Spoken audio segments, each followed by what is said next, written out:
What's cooking? Lots of stuff. Good. Lots of initiatives that we always keep going on with at the clinic. We're working on some big items for the new year. Cool. With some specialized services. We'll talk about that in the new year when it's time to do so. But as always, this hour is live, so we're happy to take calls on anybody's pain, injury, questions, whatever it is. Happy to answer any questions about healthcare.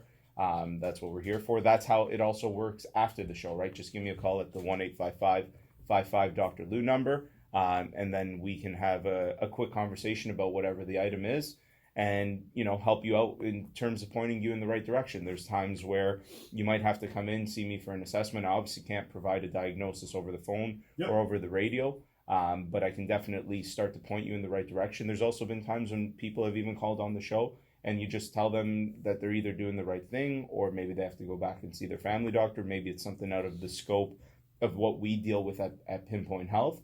But definitely I'm happy to have a conversation with anybody in terms of what my knowledge is and where I might be able to help out with the things that they got going on, for sure. Again, always a live show here, 1107-416-870, 6400 *640 on cell. And I know we often talk about this off air, and it's obviously not just great for you, but it's great for everybody out there who's requiring that type of healthcare. Is over the next several years, Pinpoint Health is going to be such a major player, and this is really great for what you offer. Yeah. You're going to be gray in like 2 years. You're so busy, but that's okay. It's going to benefit everybody, right? Yeah, and we're really trying to drive an initiative here. We're trying to really grow quickly. As I've said hundreds of times on the show, I think there's a much better way to do this, to do the pain and injury management, and that's really what we're working towards. In fact, we have Paco here who does work with us on the physician engagement side. He probably doesn't want to say too much, but we were having a meeting where we're even working on research on adherence, right? So the example being is people are often referred for a lot of different services, but they don't follow through with those services. And we want to try to start collecting data on what the real numbers are, and then in terms of what can we be doing to change that. Because again, it just comes down to prognosis. If you've been recommended to do something and you're not following through with it, then you're never going to get better. And then it's no surprise that these things go on and on forever. I was giving a continuing education course this week to a group of family doctors, and we were talking about how to best manage low back pain and family practices. And we've gone through this quite a few times in terms of the waste that happens.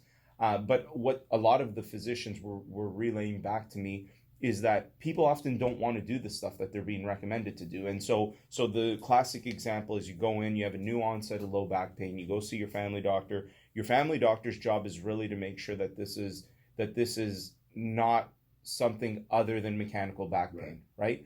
And that's what they're really there for, in terms of if they determine this might be a referral from a certain organ or this might be something more serious, that's their job to start investigating. But we know that 95% of these types of issues are mechanical issues, which means it's related to the muscles, to the joints. Something is happening mechanically that's causing this low back pain.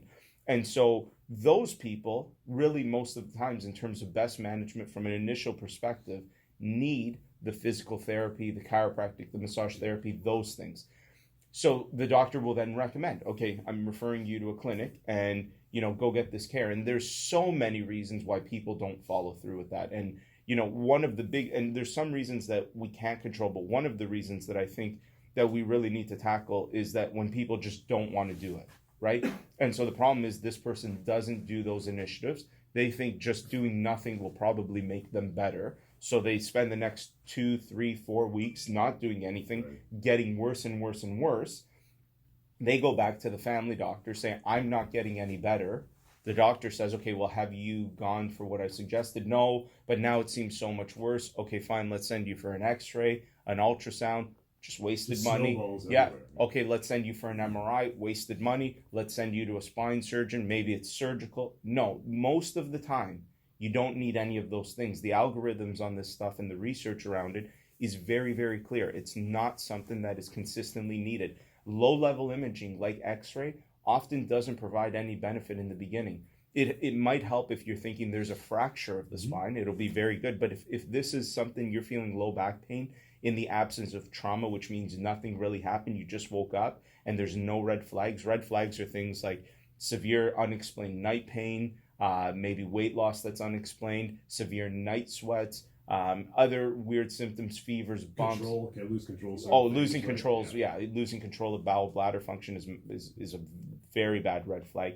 But if there's an absence of these types of things, which most of the times these things never occur, then what we're dealing with is mechanical issues. And you send somebody. The problem too with imaging is a radiologist's job when they look at an image is to tell you everything that's there.